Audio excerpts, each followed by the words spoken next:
One of the problems with the move, though, is because of how painful it is, how dangerous it can be, potentially dangerous ends up stopping the move from happening a lot. And actually, we've got, get off for just a second. Right here on the shirt, that's what this picture is. 3,000-year-old statue, Greco-Roman, well, I guess just Greco at the time, Greek wrestlers hitting a guillotine. Exact same move that we're going to hit right now. The only difference is, back in the day, they didn't really care a whole lot about the wrestler's safety. In fact, if you could just kill your opponent to win the match, you could go ahead and do that. You're not allowed to kill your opponent anymore, so we're going to try and make this a little bit safer and also stop the referee from taking away your points with those potentially dangerous calls. So instead of doing this from a base, like you see here, we're going to do this from broken flat. I've got my leg in, and we're going to be attacking the opposite side of my leg ride. All right, so I got my right leg in, going to the left. In order to start this move, I need his arm posted out here wide. One of the ways I normally like to do that is I'll just fake a guillotine. Fake a Turk, and then he'll post out wide to prevent that. It's exactly where I need it to be. So I'm going to post right here on top of this wrist. And then I'm going to grab underneath the wrist my other arm. I've shifted some of the weight here to my shoulder, so my shoulder on his back instead of my hips on his hips. I'm going to pull up on this wrist, pull his elbow up, hand closer to his chest, creates a little pocket. I'm going to take my right arm, the same side arm as my leg ride, and I'm going to put that arm through the hole. I'm also going to follow through that hole with my head. Here is good, but not good enough. Crawl, crawl. I want at least my entire shoulder on the opposite side of their arm here. Then I'm going to take this arm, put it over the top of his head.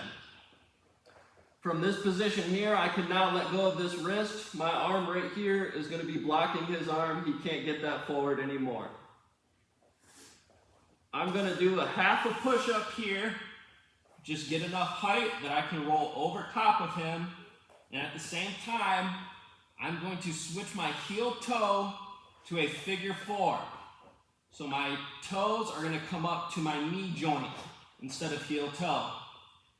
I'm going to push over the top, roll over the top of my opponent, finish here.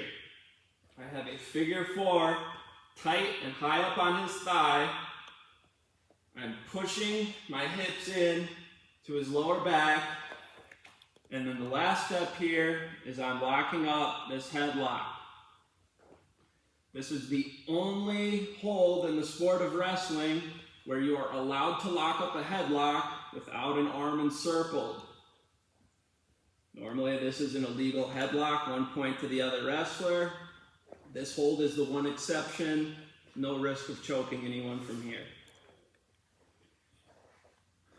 In order to actually exert force in this move, you're going to do all 3 things at once. You're going to pull back as far as you can with your leg ride. Pull at the top of his head here, not down by his neck, but up by his temple, above his ear. Pull at the top of his head. And at the same time, I'm going to push in with my hips on his lower back. I'm going to be pulling his legs this way, turning his hips over this way, and twisting his head back over towards me this way.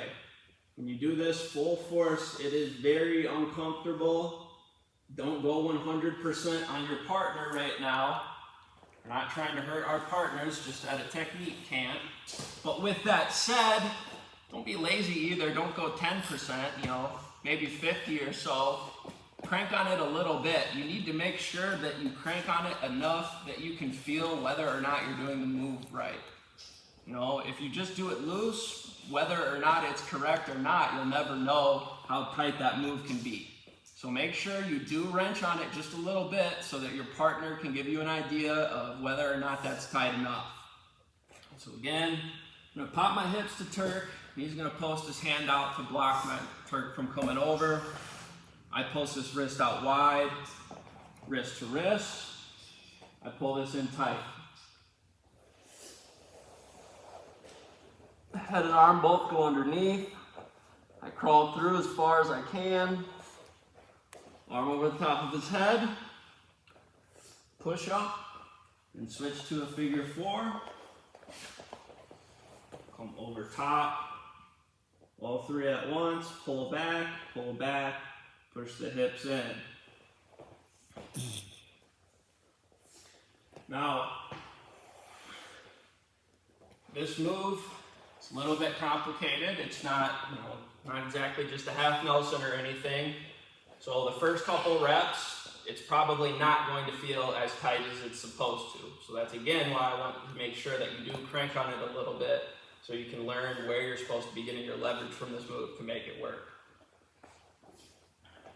But one more time, we're just going to go 2 hands on the wrist, pull up tight,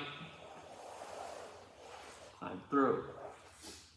Over the top, push up in figure 4, finish with your guillotine.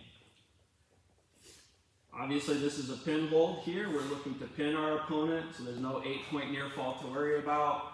The only time you do this move and you don't wind up with a pin should be if it's short time on the clock. You couldn't get a pin before time runs out.